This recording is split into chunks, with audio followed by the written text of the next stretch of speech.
سر دوتامون، من به فکر تو که با خوبی و حال منم داغون مونده، به دلم مونده یه بارارو در گوش من بگی عشق جون، پایه امشب بریم بیرون.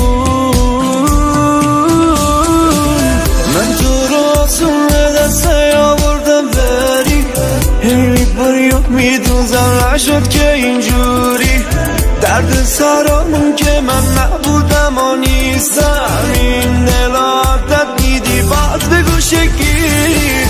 من تو رو سونه دسته آوردم بری، هی باری میدوزم نشد که اینجوری، درد سرامون که من نبودم و نیستم، این دل عادت میدی باز بگو شگیری.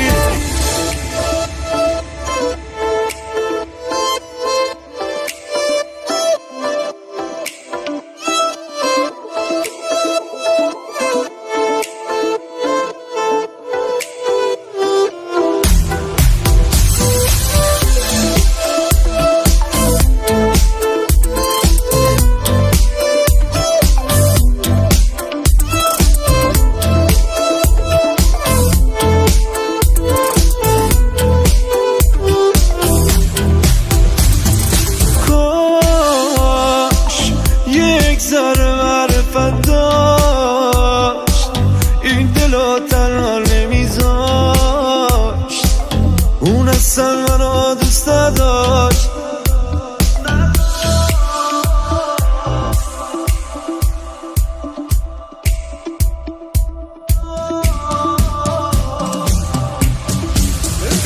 من تو رو سونه دسته آوردم بری، هی باری میدوزم نشد که اینجوری، درد سرامون که من نبودم و نیستم، این دل عادت دیدی باز بگو شگیری. من تو رو سونه دسته آوردم بری، هی باری میدوزم نشد که اینجوری، درد سرامون که من نبودم و نیستم، این دل عادت دیدی باز بگو شگیری. رضا مصطفی میثم